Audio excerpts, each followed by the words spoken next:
La culture à froid, ça consiste à mener une culture sur la plante à massif de côté vendue au printemps à basse température. On descend juste les consignes de chauffage et les consignes d'aération. On veut obtenir des critères de commercialisation identiques avec seulement 1 à 2 semaines de retard de croissance ou de floraison.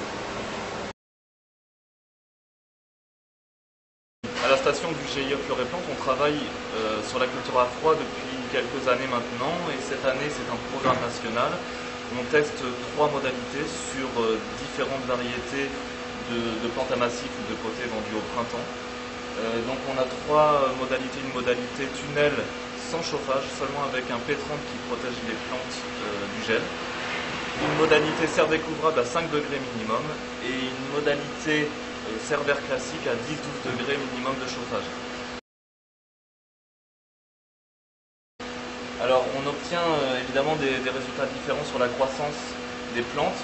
Pour cet exemple de géranium zonal, on a dans la modalité chauffée à 10-12 degrés un géranium qui s'étale beaucoup plus avec des feuilles trop grandes, comparé à un géranium qui pousse dans la serre découvrable plus compacte et encore plus compacte sous tunnel, sans chauffage du tout.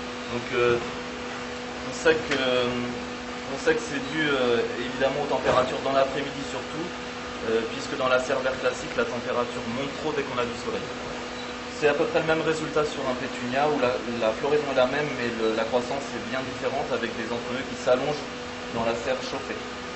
Et sur un ostéospermum où on voit une différence plutôt de floraison, avec une floraison plutôt induite sous tunnel, enfin, dans les modalités à froid.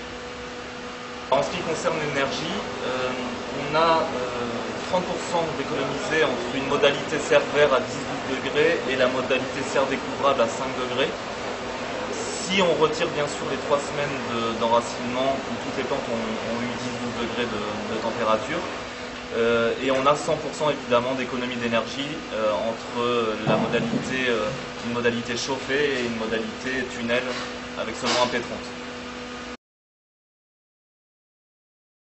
Lorsqu'on a entendu parler des cultures à froid par l'intermédiaire d'Astrodor et du GIE Fleurs et Plantes du Sud-Ouest, en même temps que leurs essais, on a commencé chez nous aussi des essais sur des chéneaux serre basse près des toitures. On a mis du géranium, on a vu que c'était concluant et on a demandé au GIE si de leur côté c'était aussi concluant. Ils nous ont dit que oui. Donc du coup on a balancé toutes les cultures sur notre exploitation en culture à froid. Donc le géranium, le fuchsia, toutes les plantes de printemps.